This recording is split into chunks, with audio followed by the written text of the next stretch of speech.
मनुष्य जीवन कैसे जीना चाहिए और मनुष्य जीवन में जो दुख है ये दुख से कैसे छूटना चाहिए। और तीसरा प्रश्न, मनुष्य जीवन का उद्देश्य क्या है। खाना पीना, भोगना, सोना, जागना, बच्चों को जन्म देना, पढ़ाना लिखाना, विवाह करना, क्या यही जीवन का उद्देश्य है। विशाल देव कहते हैं ये तो सामान्य जीवन जीने का स्टेप है, वास्तव में मनुष्य जीवन का उद्देश्य कुछ और है। विशाल देव कहते हैं पाए मनुष्य तन वृथा न खो, दुख से छोड़ गले लहो विशाल परम पदेव की सुयस सुपास थले। साहब कहते हैं कि मनुष्य जीवन जो मिला है इसको व्यर्थ मत खो। ज्यादातर लोगों का जीवन व्यर्थ में चला जाता है, आलस्य में चला जाता है, लड़ाई झगड़ा में चला जाता है, राग द्वेष में जीवन चला जाता है, मुकदमा लड़ने में ही जीवन बीत जाता है, मार पीट में जीवन चला जाता है। कितने लोगों की जिंदगी के अमूल्य क्षण गुस्सा क्रोध में सब समाप्त हो जाते हैं। कितने लोगों का जीवन परिवार के कलह कलेश में बीत रहा है और कितने लोगों की जिंदगी नशा व्यसन शराब जुआ ताश खेलने में सारा टाइम चला जाता है। कितने लोगों की जिंदगी का समय सोने में ही ज्यादा खर्च हो जाता है। 10 घंटा सोएंगे, 20 घंटा सोएंगे, घंटे का सवाल ही नहीं, जितना टाइम मिल जाए उतना सो लेंगे। मैंने एक साधु से पूछा तुम कितना सोते हो, तो उसने कहा जितना टाइम मिल जाता उतना सो लेते। तुमने कहा लगभग, बोले 10-12 घंटा तो सोते ही है। तो हमने कहा तो पढ़ते कब। बोले पढ़ने की जरूरत ही नहीं, बिना पढ़े ही भंडारा खाने को मिल जाता है। तो हमने कहा फिर ये मन सुधरेगा कैसे। बोले मन पहले बहुत बिगड़ चुका है, अब 70 साल उम्र है, बिगड़े को उम्मीद खत्म हो गई। अब पूरा धक्का खा के साधु कपड़ा पहन के बैठ गए हैं। 2 ही उद्देश्य है, भूख लगेगी खूब खाएंगे और बाकी टाइम खूब सोएंगे, बाकी करना कुछ है ही नहीं। अब ये साधु धरती का भार हो गया, क्योंकि साधु के लिए पूरा संसार उसका परिवार है। उदार चरिता नाम तो वसुधैव कुटुंबकम। साधु सबके कल्याण के लिए होता है। साधु का इसीलिए लोग सेवा करते हैं और साधु का धरती पर महत्व है। साधु संत को बहुत मेहनत करना चाहिए, आश्रम भी चमकाना चाहिए, सत्संग भी मेहनत करके करता रहे जो भी कर सकता है। सत्संग करना नहीं आता है तो कम से कम प्रेम भाव से रहना चाहिए और सेवा करके अपने जीवन को धन्य बनाना चाहिए।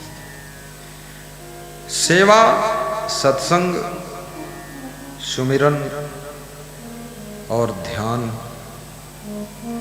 और भजन, ये सब जीवन को सुखद बनाने के साधन है। जो लोग उन्नति चाहते हैं उनको सेवा में ध्यान लगाना चाहिए। अपनी माँ की भी सेवा करो, पिताजी की भी सेवा करो। आज्ञा का पालन बहुत बड़ी सेवा है। परिवार की भी सेवा करो, समाज की सेवा करो, देश की सेवा करो, गौ सेवा करो, बूढ़े दादा दादी की भी सेवा करो। सेवा का फल कभी निष्फल नहीं जाता है। मनुष्य जीवन को व्यर्थ मत करो। समय का सदुपयोग करो, टाइम पास करने की आदत छोड़ो। 24 घंटे का समय सबको मिलता है। 24 घंटे में वैज्ञानिक जब समय का सदुपयोग करता है, नई खोज करता है, बल्ब खोजता है, कैमरा खोजता है, वीडियो खोजता है,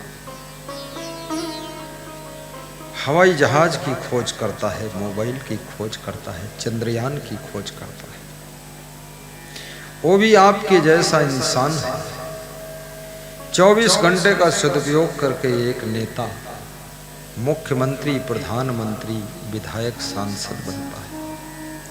24 घंटे में ही सेटिंग करके डिसीजन लेकर प्लानिंग से काम करता है, टाइमिंग का ध्यान रखता है। एक व्यापारी बहुत बड़ा उद्योगपति बनता है, जिसका नाम मुकेश अंबानी, रतन टाटा, गौतम अडानी रखा जाता है। दुनिया उनका नाम जानती है। मुकेश नाम के तो बहुत लोग हैं, रतनू राम बहुत गांव में रहते हैं, और बहुत लोग, गौतम नाम है, किसी की गौतम जाति भी है, लेकिन कोई पहचान नहीं है। पर गौतम अडानी एक ऐसा व्यक्ति है जिसने उद्योग के जगत में, मुकेश अंबानी ने विश्व के अंदर अपने देश का नाम एक नंबर पर पहुंचाने का काम किया है। बहुत बार खबरें आती हैं कि मुकेश अंबानी को आतंकवादियों की सूचना मिली है, मार डालेंगे, अन्यथा 200 करोड़ दे दें। कभी सूचना आती है किसी बड़े नेता को मार डालेंगे, अन्यथा सिलेंडर हो जाओ। कभी सूचना आती है इस देश में जो बड़ा बनने लग जाए तो उससे बड़ा बनने के लिए तो किसी में सामर्थ्य है कि नहीं है, लेकिन उस बड़ा को मिटा देने की सामर्थ्य बहुत लोगों में, उसको नीचे गिराना चाहते हैं। साधु संतों में भी कोई साधु संत अगर बहुत बड़ा बनने लगा, बन गया, तो साधु संत शुभकामना करते हैं कि और बढ़ो, उन्नति करो। कोई साधु झरसुआ है तो ध्यान लगाता है कि अरे इनका कहूँ ट्रको ही पलट जाए, मर जाए, असंग साहब कब मरी है कुछ पता ही नहीं है। अब उसके कहे से इतना बड़ा ट्रक पलटत नहीं, और पलटत है तो वहाँ हम बैठत नहीं। झरसुआ आदमी, ईर्ष्यालु, वो खुद कुछ करे न करे, लेकिन जो कर रहा है उसको करने नहीं देता है, उसमें बाधक बन जाता है। परंतु कहते हैं उनकी परवाह छोड़ दो जो तुम्हारा विरोध करते हैं, उनको याद मत करो जो तुमसे ईर्ष्या करते हैं, उनसे फरियाद मत करो जो तुमसे जलन करते हैं, और जो तुमको बर्बाद करना चाहते हैं उनको भी कभी अवसर मिले तो मदद कर देना। ईर्ष्या करने वाले अपनी ईर्ष्या की आग में जलकर राख हो जाएंगे, और तुम जिस लक्ष्य पर चल रहे हो उससे विचलित मत होना। एक दिन आपको आपकी मंजिल जरूर मिलेगी, आपकी उन्नति जरूर होगी, और आपकी प्रसन्नता आपके पास लौट कर आएगी। गांव में कोई विकास करने लगता है, बहुत से लोग जलन करने लग जाते हैं, खुश नहीं होते, और जो दूसरे की उन्नति से जलन करता है उसकी उन्नति जल भुन कर राख हो जाती है, और दूसरे के विकास से जो ईर्ष्या करता है, याद रखना उसका विकास विनाश में बदल जाता है। क्योंकि जैसी तुम कामना दूसरों के लिए करते हो, ये धरती की शक्ति, ये सूरज की शक्ति, ये जगत की ताकत आपको वैसा ही बनाने में मदद करने लग जाती है, मदद करने लगती है। हृदय को विशाल बनाइए। विशाल साहब की कथा है, विशाल सोच रखिए। साईं बाबा कहते थे सबका भला हो, सबका भला हो, सबका कल्याण हो। सबका भला सोचने में अपना खर्च तो कुछ नहीं होता है, लेकिन सबका के साथ में आपका भी भला हो जाता है। इसलिए विशाल देव कहते हैं, ईर्ष्या द्वेष में भी समय को बर्बाद न करें। ईर्ष्या में अगर पुरुष 40% झरसुआ होते हैं तो महिलाओं ने 60% बाजी मारी है। इनके अंदर ज्यादा ही होता है। अगर देवरानी के पास में एक कटोरी भी ज्यादा है तो एक कटोरी के लिए जल भन के राखो जी कि हमारे तिरवत्तिन हो जही जत्ती देवरानी थी। अरे एक कटोरी अपनी वाली भी उसी को दे दो, झंझट खत्म कर दो और आप पास सब नई कटोरी हो जाएंगी, नई थालियां हो जाएंगी, गारंटी के साथ हो जाएंगी। इसमें कोई चिंता करने की बात नहीं, क्योंकि देने वाले को ये कुदरत देती है, जलने वाले को कुदरत जलाती है और करने वाले से कुदरत ये काम करा कर लक्ष्य पर पहुंचाती है।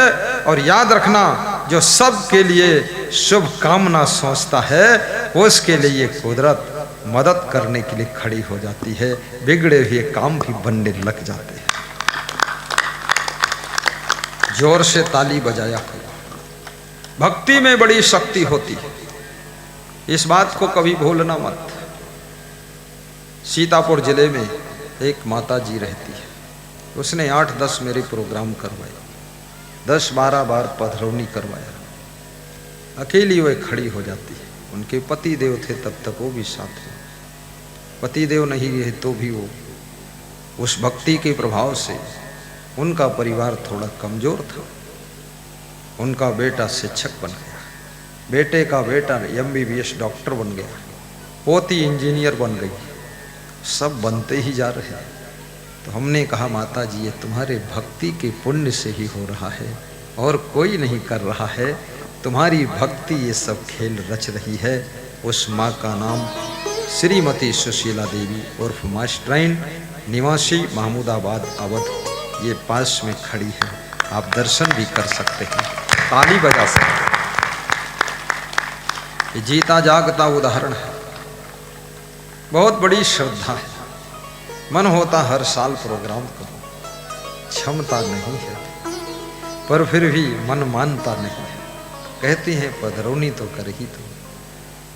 हालांकि बहुत लोगों ने डरा भी दिया है कि असंग साहेब को बुलाना बहुत कठिन काम।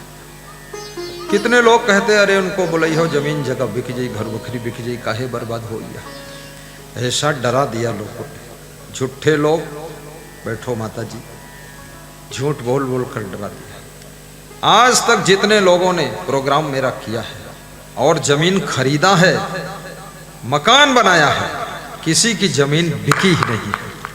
अरे इतने महान संत जिसके द्वार पर पहुंचेंगे, जिसकी धरती पर उतरेंगे और जिसके द्वारा सेवा होगी, सत्संग होगा, उस सत्संग के पुण्य प्रताप से उसकी जमीन नहीं बिक सकती है, बल्कि वो सुखी होगा और संपन्न होगा और उन्नति इतनी होगी लोगों को आश्चर्य होगा। बाराबंकी जिले में एक भक्त रहते हैं, कह रहे थे बस मरने की आस थी, मर जाऊं। उम्मीद टूट गई थी जिंदा रहने की, क्योंकि सब तरफ से चौपट हो गई। बीमारी अलग से घेरे हुई है, बिजनेस भी रफन दफन हो रहा। बोले आपका सत्संग सुना, जिंदगी बच गई। और बोले अब बस सुबह शाम तुम्हारी याद में रहता हूं। तो मैंने उनसे पूछा तुम्हारा नाम क्या है? तो उन्होंने बताया मैं ग्राम हसवापुर का निवासी हूँ, मेरा नाम राम नरेश वर्मा, पत्नी उषा वर्मा है। बस प्रवचन से जिंदगी जीने का नया हौसला पैदा हुआ है, नया हौसला पैदा। सच है, ये सच है। ये 20 बार यही बात बता चुके, जब हमको मिलते यही बात बताते। क्योंकि संसार में इतने दुख हैं, बैठिए, इतनी समस्याएं हैं, इतनी उलझने हैं कि मनुष्य का कभी कभी मरने का भी मन हो जाता है कि अब जीना मुश्किल है। परंतु याद रखना, जिंदगी जीने की हिम्मत जिनकी टूट चुकी है, वे भी अगर रोज ट्रिपल डोज लें, सुबह दोपहर शाम सत्संग सुने मोबाइल की यूट्यूब में, तो पुनः जिंदगी जीने की हिम्मत जुट सकती है। क्योंकि जिंदगी अमूल्य है और जिंदगी से जुड़ी हुई चीज़ों का मूल्य है। इन मूल्यवान चीज़ों के नुकसान के कारण अमूल्य जिंदगी को खो देना ये बहुत बड़े घाटे का सौदा है। इसलिए कृपा करके अपनी जिंदगी की रक्षा कीजिए। और जिंदगी है, जान है तो जहान है, और जान नहीं तो शमशान है, और सत्संग है तो इंसान महान है, और सत्संग नहीं सुनेगा तो इंसान रात दिन परेशान है।